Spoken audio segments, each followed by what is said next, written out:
Canton Lake isn't the only lake struggling to remain viable. In southwest Oklahoma, the drought gripping the Altus area has pushed not only a major water source to the brink, but one of the region's major industries as well. Oklahoma Horizon's Rob McClendon has that story. For cotton growers near Altus, Oklahoma, this year's crop is pretty much a disaster. Irrigation is critical in this part of the country. And for local cotton farmers like Matt Muller, there's not a drop to be had. I have a track record of making a profitable dryland cotton crop about 3 out of 10 years. Odds that are quickly getting worse. Rains that have fallen elsewhere in the state have passed this area by, drying up a local lake that provides irrigation. This is the 67th year that we've been in existence. However, this is the second year in a row that we've delivered zero water for irrigation purposes, and literally that's the first time in history. Prior to that point, we had delivered water every year, so this is certainly setting historic standards that an irrigated farmer doesn't want to be a part of. Tom Buchanan manages the Luggert Altus Irrigation District and says lake levels are down by almost 90%. Sandbars now stretch into the middle of the lake with water levels almost 30 foot below the high water mark on the dam. And it's a problem that's been hard on wildlife here as well. When a golden algae bloom occurred earlier this summer, it almost destroyed the sport fisheries here on the lake. In fact, when the Wildlife Commission did a survey of fish here, they did not find a viable one in Altus Luggert. But it is the economic impact of a greatly reduced cotton crop that is hitting the town of Altus the hardest. In addition to producers feeling the pain, there are certainly the suppliers of crop inputs that are certainly feeling the biggest impact to this. Irrigated agriculture is high inputs. It takes a lot of fertilizer. It takes the best quality of seed. It takes technology, new equipment, and labor.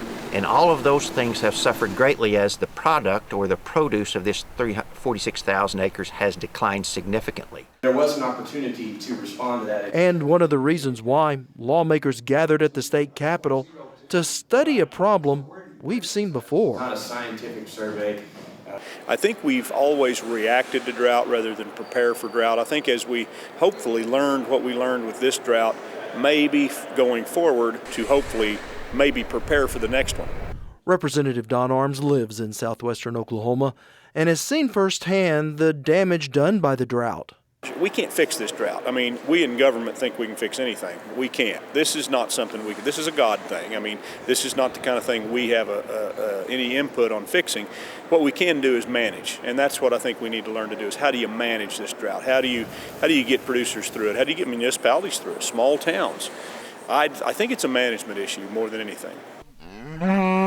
And few have had a harder time managing this current drought than Oklahoma cattlemen. It's cost an extensive amount of dollars individually as well as our whole industry.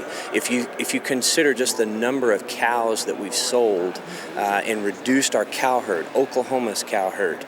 Michael Kelsey heads the Oklahoma Cattlemen's Association and says for producers that have kept their cattle, feed costs have skyrocketed. For instance, one producer shared with us that his cost before the drought was about $660 per cow.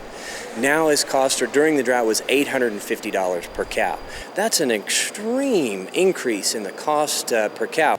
A rising cost that consumers may soon feel as a bump in prices at the meat counter. The drought is a gradual process in and it's a gradual process out. And those increased costs, those increased food costs are going to be long-term. Those won't be short-term. In other words, we won't turn those off immediately or decrease those immediately. That'll take a while for us to rebuild our supply, rebuild those supplies of food, the process of producing food for the consumer, and that's going to take a while. And money. Governor Fallin declared Oklahoma's 5 most southwestern counties a disaster area, a designation that will help but won't solve the lack of rain. Drought is not as dramatic. Tornadoes are dramatic, but it's easy to pump money into tornado relief. It's a little harder for people to pump money as far as from a state capital or anywhere else. It's a little harder to pump money into a drought because it's just not as dramatic. There's not much flash to it. But it is as impactful as anything Oklahomans may face.